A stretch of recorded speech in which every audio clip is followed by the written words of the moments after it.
Since many of the aspects of group discussion go into public speaking, we will club them together. It's a cliché to say that we live in an information culture, but it's true. Never before has so much information been so readily available. The rate of change and development is so fast that we have to work constantly to stay ahead of the game. More than ever, people are having to present information to others as a part of this constant updating. People are being increasingly called upon to present publicly their information to co-workers and other departments. Public speaking is a common source of stress for everyone. Many of us would like to avoid this problem entirely, but this is hard to do. Whether we work alone or with large numbers of people, eventually we will need to speak in public to get over certain tasks and accomplishments. And if we want to be leaders or achieve anything meaningful in our lives, we will often need to speak to groups, large and small, to be successful. The truth about public speaking, however, is it does not have to be stressful. If you correctly understand the hidden causes of public speaking stress, and if you keep just a few key principles in mind, speaking in public will soon become an invigorating and satisfying experience for you. So go ahead, you have to present. But how often we are taught how to present? There are two main areas of skill: skills of effective presenting, use of teaching aids, use of voice, structure, and so on. And the second point is self-management, the ability to remain calm and composed in front of an audience. Learning these skills make a huge difference not only to the quality of your public presentation but also in your enjoyment. Truly fantastic presenters are quite a rare commodity, but this is only because most people never took the time to learn. Being an excellent presenter will enhance your career, social life, and your enjoyment of work in general. As you are aware, most people feel anxious about giving a formal talk or presenting in public. Christine Stewart, in a book called Effective Speaking, cites a survey in the United States where 3,000 adults were asked to list their 10 worst fears. Speaking in public came out as the number one fear, about even fears of financial ruin and death being secondary. Why do so many people feel so anxious in this situation? The main reasons appear to be unfamiliar situation, lack of confidence, sense of isolation, self-consciousness, fear of looking foolish, fear of consequences. So what are the typical signs of being anxious? How nerves affect you physically? The signs of anxiety are all too painfully familiar to those affected: increased heart and breathing rates, increased adrenaline, over rapid reactions, and a tension in the shoulders and neck. These bodily changes can affect your voice, making it sound tremulous or disjointed by over rapid breathing. So friends, in this session we will look into some techniques to get over the problems of public speaking and become an effective presenter. So why do people feel so anxious while speaking in public? Let us look at some of the reasons as to why people feel very anxious. 1. Unfamiliar situation. 2. Lack of confidence. 3. Sense of isolation. 4. Self-consciousness. And 5. Fear of looking foolish. Now when we say unfamiliar situation, it is because most people speak formally only rarely to an audience, and the novelty of the situation is a cause of major apprehension. which in simple words means that we do not get an opportunity to speak in public on a day-to-day basis. And when we do get the opportunity to speak in public, it causes a lot of apprehension. The second most important aspect of feeling anxious to speak in public is lack of confidence. This stems often from a feeling that others are better speakers than ourselves, or they know more about the topic in question.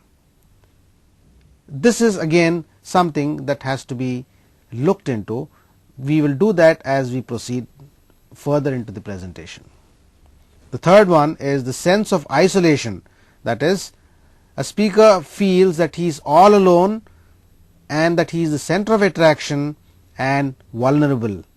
This need not be the case. A speaker usually is alone and is usually the center of attraction, but this does not mean that it should cause any sense of apprehension or stress. The next aspect is self-consciousness. This consciousness basically means we are worried about how we sound, about our accents, grammar, voice, and the image that we project to the people around. The next most important factor that make people feel anxious in public is fear of looking foolish.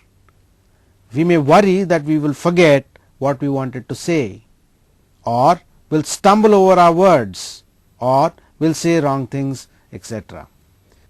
These once again are some of the causes that make a person feel very anxious in speaking in public. Another issue that particularly affects students is fear of consequences. For example, being judged by others, particularly tutors, as lacking in ability or insight because of a poor public presentation. At least with an essay, mistakes can be made in private. Now, what we mean by this is that every human being has a certain image about oneself and would not like to be judged as far as this image is concerned. Now, the fear that there are a lot of people judging him, particularly the tutors, and in this judgment, if they fall below this particular image, it would be that the consequences would be very, very scary. Nobody wants to lose a face, especially amongst their peers. So that's why it says, at least with an essay, mistakes can be made in private. You write an essay and you make a mistake, it's a private affair. But in public speaking, what usually happens is that you're out there and people are looking into you. So the fear of the consequences can build in a lot of stress and bring in a lot of apprehension in terms of your effective presentation of a public speaking. Now, how does one get away from all this anxiety? We can follow some small tips as to how to get over this anxious situations. Getting over anxiety.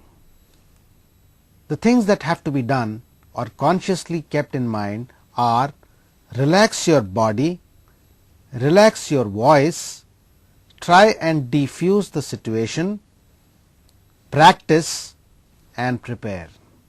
Now, when we say relax your body, it would actually mean taking a deep breath, hold it, and then breathe out slowly. At the same time, try and relax your arms and shoulders. Let them go floppy. Repeat this as often as you can before you start to speak. Relax your voice.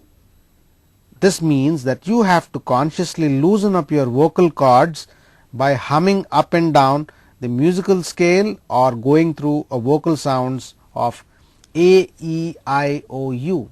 You can use these vowels as a simple way of raising your voice from a lower to a higher pitch, which in turn helps you to relax your vocal cords. Try and diffuse the situation. Anxiety can be increased if you have to talk to people who appear threatening or intimidating to you in some way. If you are faced with an individual like this, imagine them in a ridiculous situation of a deflating position or situation. For example, like sitting on a party or with a daffodil growing out of the top of their head. This would basically diffuse the situation not only for you but for your audience as well. The next important aspect to get over anxiety is practice. There is no doubt that gaining experience of public speaking will certainly help to overcome normal or moderate degrees of apprehension. Deliberately avoiding situations will make you feel more anxious when you are finally confronted by the situation you dread. Speaking in public is the best antidote to nerves. Easier said than done? Yes, but students can practice on each other in small informal groups or listen critically to themselves speak on tape. The last aspect is to prepare. Here the presenter has to consciously make an effort as to how to prepare for his public speaking presentation. Preparation has to be meticulous and has to be done with certain key principles that are required in making this presentation a very successful one. We have seen earlier what are the factors that make us feel anxious and stressful. Let us look now into some of the key principles of public speaking. Speaking in public is not inherently stressful. Friends, we have to look at one thing here. Most of us feel that life is stressful, the work we do is stressful. It need not be so. It is something that is in our hands to make it least stressful. Thousands of human beings have learned to speak in front of groups with little or no stress at all. Many of these people were initially terrified to speak. Their knees would shake, their voices would tremble, their thoughts would become jumbled, and you know the rest. You are no more or less human than they are. If they can conquer the fear of public speaking, so can you. It just takes the right guiding principles, the right understanding, and a little conscious effort to understand the principle, and you could be a very good and a very successful person in your presentations. The second principle is that you don't have to be a brilliant or perfect to succeed. So it's perfectly all right to be somebody who is below average as far as your presentation is concerned. The whole idea here is that you can be somebody who is very average and who is a very common man. What people look for here is not how brilliant you are, it's what is the value that you are passing on to them. The essence of public speaking is this: give your audience something of value. That's all there is to it. If people in your audience walk away with something or anything of value, they will consider you a success. If they walk away feeling better about themselves, feeling better about some job they have to do, they will consider you a success.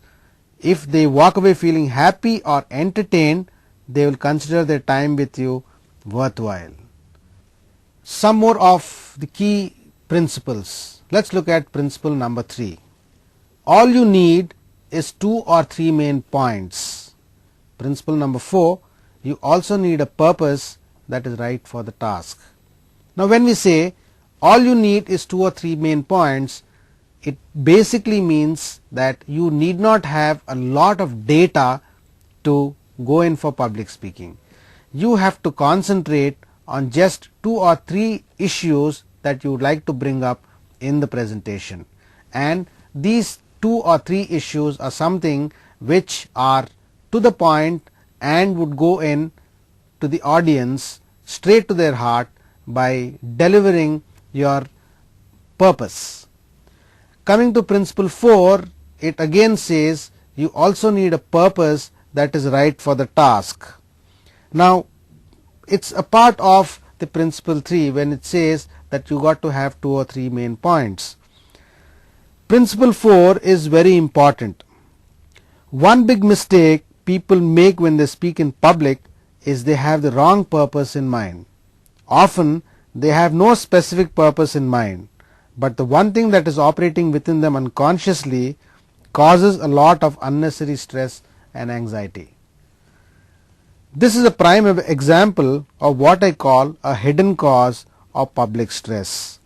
So this should be avoided at any cost. Once you have the right task that in your mind, you can make it less stressful and less anxiety ridden.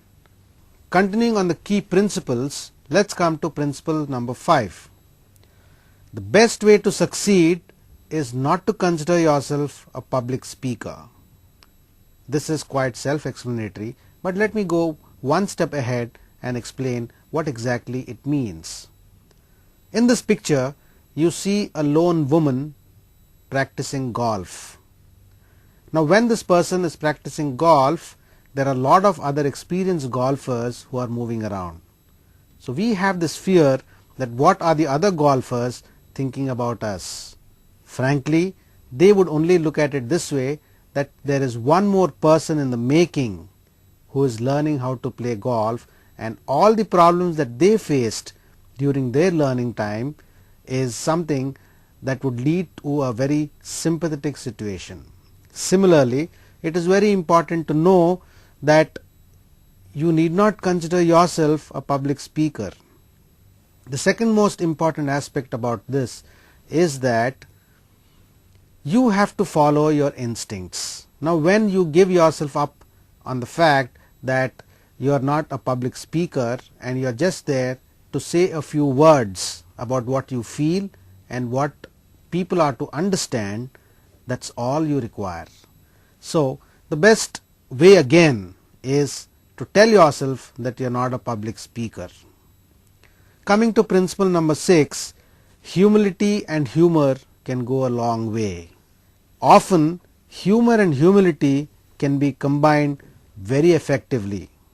By using your own personal failings to demonstrate some point you are trying to make can both be entertaining and illuminating.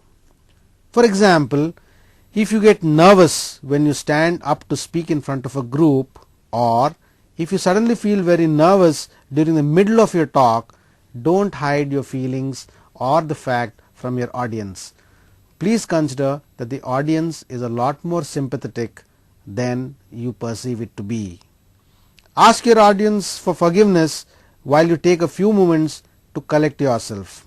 Or you can start your talk with a humorous story that produces the same effect. Humor is something which most people don't look into when they make their presentations. Presentations can be very boring if there is no touch of humor imbibed in the whole process. The next key principle, that is principle number 7, when you speak in public, nothing bad can ever happen. Now, this is the major fear that most of us have when we do a public speaking. Let us understand one thing, that there is nothing as such that can be bad for you. One thing that adds to the fear of public speaking is the dread of people have that something awful, terrible, or publicly humiliating will happen to them. For example, what if I pass out from nervous exhaustion? What if I forget everything I intended to say and am left standing there totally speechless? What if the audience hates me and begins to throw things at me? What if they all get up and leave after the first 10 minutes? Now, these are a few things that come to people's mind when they go in for a speech. Believe me, such things rarely happen. It is all in our mind, and this is what tends to lead to stress and anxiety when you speak in public. The next principle is that you don't have to control the behavior of your audience. Now, this is another thing where it causes a lot of stress and anxiety to people who are presenting a speech. To succeed as a public speaker, you don't have to control the behavior of your audience. There are certain things you need to control.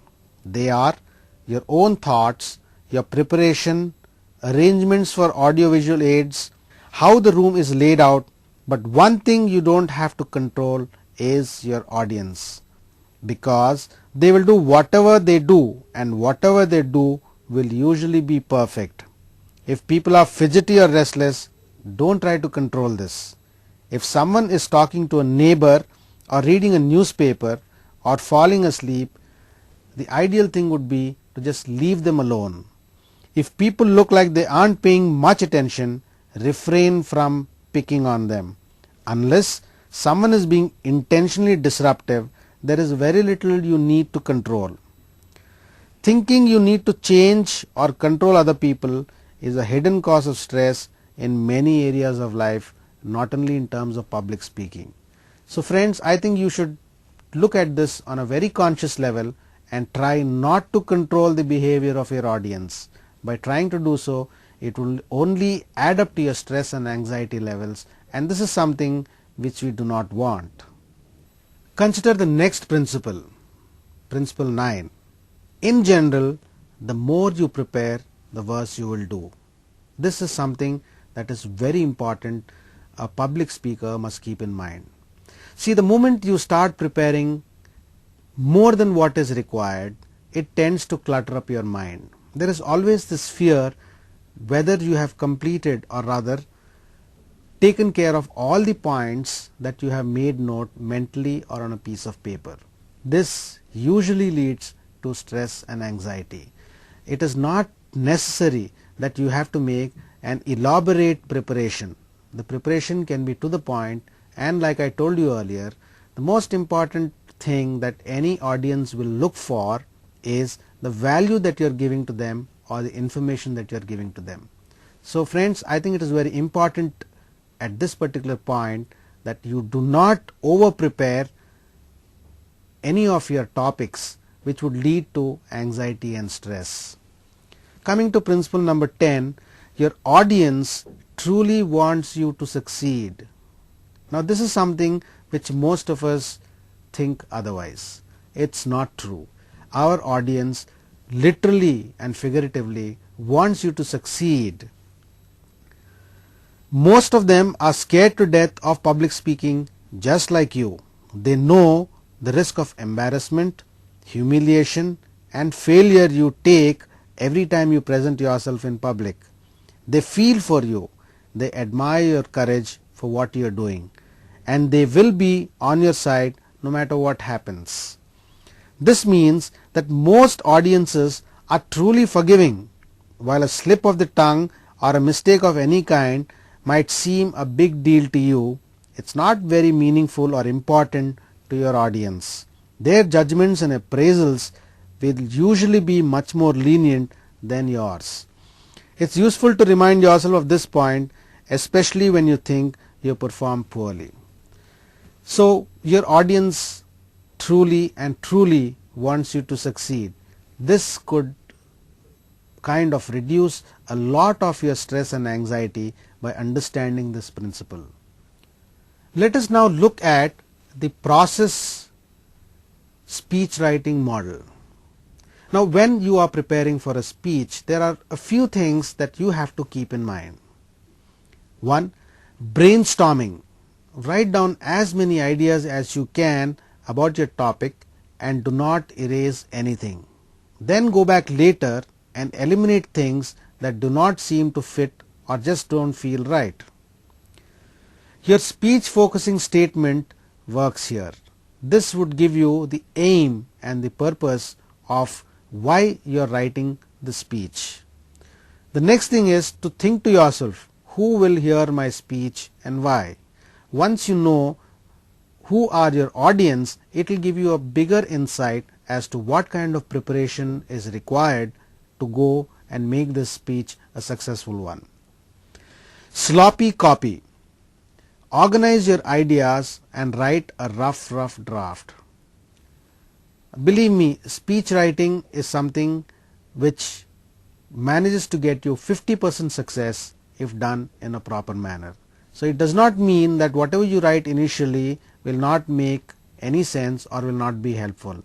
Putting all your ideas down on paper and going through it time and again will not only refresh your ideas but also give you a better focus on what you're going to say. Editing, buddy editing, sharing and conferencing. Be sure to add new ideas and information if needed. During the process of editing, a few more ideas might crop up. This will be an effective tool in making your speech more effective. Proofreading. This is a very important aspect of the process of speech model writing. Check for content and then for grammar. The content should be sound, and the next aspect is the grammatical corrections. The third is the sound quality. Check for excellence. If you feel personally that the speech that you have made seems to make a lot of sense to you when you speak it in front of a mirror, then believe me, it is done well. Now, these are a few things that you have to keep in mind when the process of speech writing model is done. Going a step further to understand what kind of a speech model you have to make, there are a few issues that have to be looked into. The first aspect is assess, that is, to assess what exactly you are going to do. Now, assessing could be a very critical task, which means that a lot of thought has to go into doing this kind of a job. The first point is to consider the occasion. The second is to find a topic. The third is to clarify your speaking goal. And fourth is to develop your central idea or thesis. Now, when we say assess, these are the four things that one has to look into when the assessment is being done. Now, when you say considering the occasion, what exactly do we mean? This means how long will your talk last? That is, you decide as to how much time is appropriate for this occasion. It would be meaningless and quite boring for your audience if you don't assess the occasion and decide on what kind of time frame you are willing to give them. Also, it is important to know whether will you be the keynote speaker or one of many. Has your audience heard you before, and what is their impression of you and your organization? Is this talk one of the many or single presentation? This would basically mean that if you are just a single presenter, then you could take your own time. Again, when I say take your own time, does not mean that you exceed your limits. The occasion has to be kept in mind, and then the speech should be conducted. Also, if you are one of the many presenters, it is very important that you decide what is the maximum time that you can give your audience. The second important aspect as far as assessing is concerned is to find a topic. Now, when we have to say, or when we have to understand what is the topic that we have to find, there are certain guidelines that one must keep in mind. What has your audience asked you to address? Now, when we know what is it that your audience wants from you, this will clearly give you what is the topic. It's very, very rare where people are asked to present a speech without giving a topic. So, you need not really worry about finding a topic, but it is very important that you identify the topic that you are supposed to present. A topic may interest an audience for several reasons. Some of them are if it concerns their health, happiness or security, if it offers a solution to a recognized problem, it is surrounded by controversy or conflict or opinion, or if it provides information on a misunderstood or little understood issue. Once you have the sense of your subject, it's time to limit the scope of it. Research will assist you in this effort. Another aspect that has to be kept in mind when you're working on your topic is to brainstorm the topics and develop a long list of possibilities. Also, listen to the media and read, keep up with the current news. So, as mentioned in this, by and large, people find it interesting when you talk about their health, happiness or security, because usually such topics are something which gives them an insight as to how they should lead their lives and also how it would contribute in terms of value to their very existence. Secondly, if there is any talk which basically solves a recognized problem that they face in our life. So these are a few of the indicators that one should keep in mind when you are finding a topic. Now the third aspect is clarifying your speaking goal. Now this is a very important aspect. You should try and understand what is the purpose of your talk. Have you been invited to share your expertise on a topic, or will you be celebrating a special occasion or presenting an award, or do you seek to motivate your audience to make a change? Clarifying the goal is very important at this stage. When asked to speak, there are many major purposes to consider. 1. Talking to inform, speaking to entertain, and talking to persuade. For an informative speech, your goal is to present new information for the enlightenment of your audience. So friends, it is very important that you clarify your speaking goal in terms of whether you are talking to inform or speaking to entertain or talking to persuade. Now once the goal of your speaking is put in place, it would be a rather easier job for you to go ahead to make your speech as stressless and anxiety-less as possible. The last point in terms of assessing is develop your central idea or thesis. Now what do you mean by developing your central idea or thesis? That is, can you get your point across in 30 seconds or less? Audience members expect that you will be able to give them the bottom line and to make it accurate, brief and clear. So developing your thesis. Here your thesis is your central idea for the talk. Generally this is one sentence assertive statement. Now when we say central ideas, we mean central ideas use a specific language. Central ideas must express only a single idea, and central ideas should be audience centered. So these are the things that you have to keep in mind when you develop your central idea or thesis. Now friends, as we have gone through the points that you have to do when you assess, this will once again give you a very clear insight and a very clearer goal as to how you go about developing your speech. Considering the occasion, finding the topic, clarifying your speaking goal, developing your central idea or thesis, when all put together would give you a smoother platform to take off and also enthrall your audience. We have seen what is the importance of assessing. Now let us go one step further and try to understand how to analyze your audience.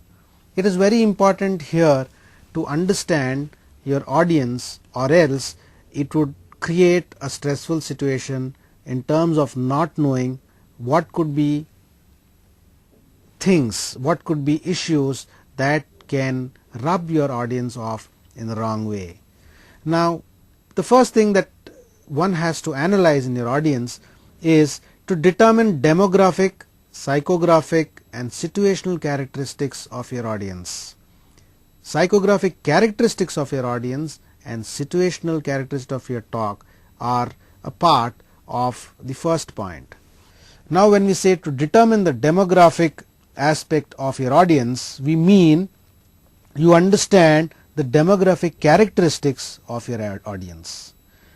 It may be useful to consider the possible areas of diversity in an audience. These characteristics include age of your audience, gender, ethnicity, race and cultural background, education, religious and political affiliations, economic status, sexual orientation, family background and group membership.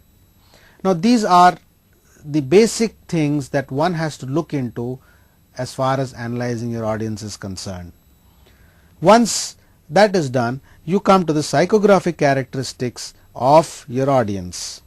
Now, when we say psychographic profile, we are looking into things like beliefs and opinions held by many, values and views of the goodness, badness, or sense of right or wrong, etc.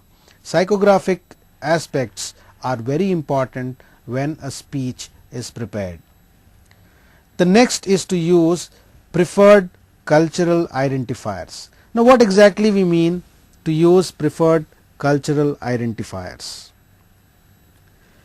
For example, woman or young woman is preferred to a girl or a lady when referring to an adult female, or older person is preferred to as elder, senior, or senior citizen. Most African Americans prefer to be called African American rather than black. White is used to refer to European Americans. American Indian is preferred to be identified as a Native American, so on and so forth. So one should make a conscious effort to use the preferred cultural identifiers and not go into certain terms which could demean the morale of your audience or also make them very intimidated against your speech. The next is to consider the cultural considerations. Friends, here it is very important that you look into what is the culture of the audience. If this is kept in mind, we would save ourselves a lot of trouble. By rubbing them off in the wrong way in terms of their culture, we could possibly earn their wrath, and we do not want such a situation. The next important aspect is to interact with your audience during your talk. Most people during the course of their public speaking tend to be more focused on what they have to give out. It's like they have so much of information stuffed into them, they just believe in getting onto the dais and vomiting out what is there. Please don't try this at all, because it would make you a bad speaker. You have to interact with your audience during the talk. It is very important that you have eye contact with as many people as possible in your audience. This would mean that you are giving special importance to each and every one of the audience that is present out there to listen to your speech. Also, you can do certain things like having a slight interactivity with your audience. This would also make them more participative and be more receptive to what you are saying. Lastly, getting feedback following your talk. Now, this is something which most of us do not do. It is very important to get a feedback to know where you have done the right things and where you have done the wrong things. This will be very valuable when you make your next speech. So please make it a point that you get a feedback, a genuine, honest feedback from people who are present in the audience. Don't just pack up and leave. Make it a point to stay back for a little longer and get a feedback as to what people thought about your speech, whether it was correct in content, whether your presentation skills were perfect, or whether there were any flaws in your presentation. So far, we have seen what are the factors that cause stress and anxiety in terms of making a public speech. This also goes into group discussion, because by and large group discussion is also a form of public speaking. Let us look at some of the opening techniques that can give you a good insight as to what is appreciated by your audience. Some opening techniques are: state importance of topic, startle the audience, arouse suspense and curiosity, tell a story, ask a rhetorical question, begin with a quotation, reference the occasion. So friends, when we say that these are some of the opening techniques that one has to keep in mind, let us go through each one of them a little in detail. State importance of topic. Most of us tend to forget what is the topic that we are speaking on. So it would be very good if you start by talking about your topic and also stating the importance, the significance and the relevance of the topic to the audience. This would basically identify you as somebody who is there to give value and information to your audience. The second is to startle your audience. Now, when I say startle the audience, does not mean that you drop a glass of water to the floor. It would mean that you come out with a startling way of presenting your particular topic or your speech. Now, startling could mean by a quote in the initial stages, or it could mean where you start off with a humorous anecdote, or it could be in terms of saying something about yourself which people are interested and could be of startling value. The next aspect is to arouse suspense and curiosity. Now, for example, when we made this presentation on speech, we can always start by saying, how many of you are scared to make a public speech? Or tell us honestly, how many of you are really anxiety ridden when you're asked to make a public speech? So when you say this, immediately the audience suspense is aroused and their curiosity is also given a big boost. The next aspect is to tell a story. Now, telling a story is something which we all appreciate and we like since our childhood, because the story has got a significance and a sense of identification to what we are doing or what we are going through in life. So telling an appropriate story can always be a very beneficial aspect as far as a public speaking session is concerned. Another thing is to ask a rhetorical question. Now, rhetorical question could be something similar like asking, are you scared of public speaking, or are you scared of heights, where there is a lot of scope for discussion or a lot of scope to have ideas brimming out or a lot of curiosity that is generated. The next is to begin with a quotation. This is a time-tested way of starting any speech. The quotation as such has to have a specific relation to the topic that you are speaking to. A quotation that does not make any sense at all and there is no relevance could go against you. So please be a little careful when you begin with a quotation. There are lots of quotations available which can be picked and included in your speech, and this could also give a very good opening technique to your speech. The last is the reference to the occasion. It is very important here that you make a reference to your topic time and again. Now, if the reference is not there, you might also go off track and you might take your audience also off track. So by coming to the reference of the occasion, you tend to stay on track. There are times when you are making a public speech and you get carried away because of so many factors. But by keeping the reference of the occasion in your mind, you would by and large stick to your prepared speech and make it more effective.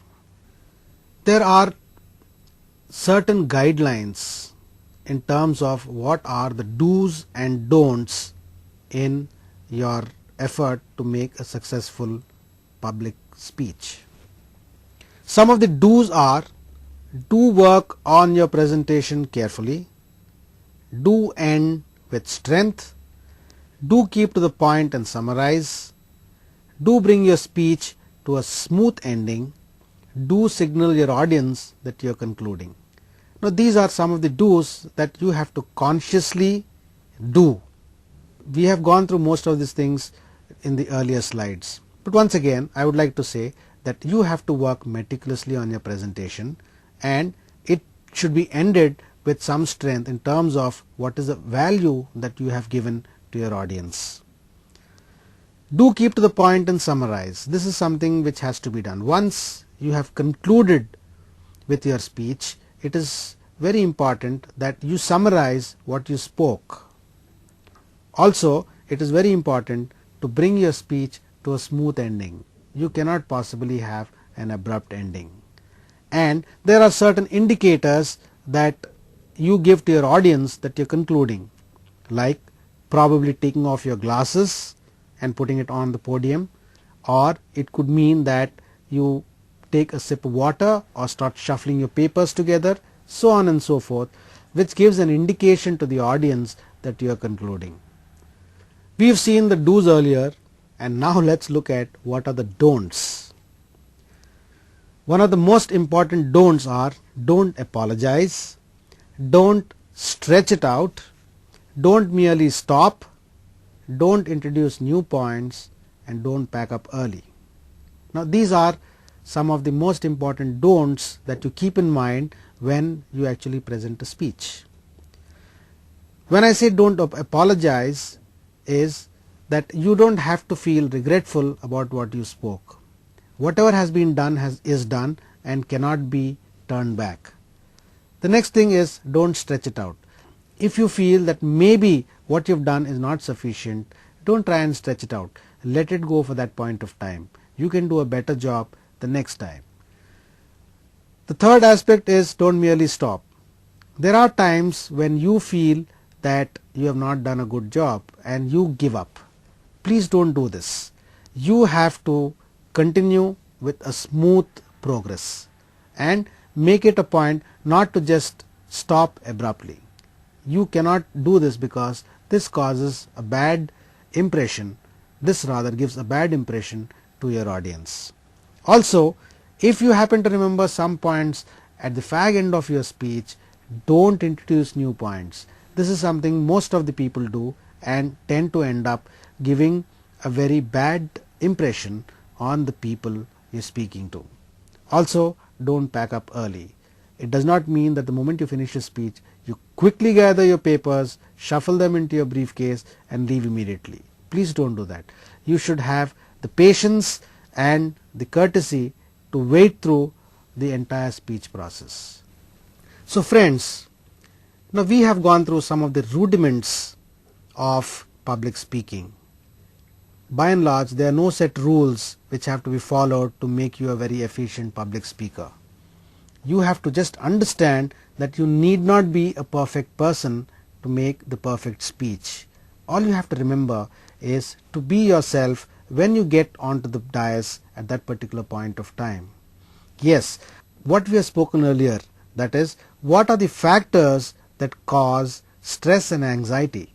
Now once we understand the properties of stress and anxiety, it would be a helpful tool in trying to eliminate them. And once you do that, you can proceed comfortably to the principles of public speaking. Now, keeping these principles of public speaking at the back of your mind can always be a very helpful tool. And here friends, it is not necessary that you have to be the best speaker of the world. All you have to do is think of the golfer woman who was playing it all alone, and also think of what was going on in the minds of the other experienced golfers. It was always a thing of sympathy to see a new golfer trying to do his best or trying to do her best to make it in the field of golfing. Similarly, it is not required that you have to be an ace from day one. That does not usually happen. So it's a little time testing, time consuming process, but with the right dedication and conviction, you can achieve some of the highest levels of public speaking. Lastly, I would like you to keep in mind some of the do's and don'ts when you make your presentation or a speech. Please do not get intimidated by your audience. Please do not feel that the worst things could only happen to you, but these sort of things do happen to everybody. And practice. This is something that is very important to make yourself a good speaker. Try and practicing in front of the mirror and see what it feels like. If you want to go one step further, use a video camera to film yourself and see what are the effects you would possibly have on your audience. You would also notice that you have certain mannerisms which you wouldn't want in the first place. So this could be an important way of trying to eliminate all the unwanted things. Now that we have seen quite a lot of issues and points on public speaking, I sincerely hope that they would help you in your future to make an effective presentation and also make you an effective speaker. Thank you.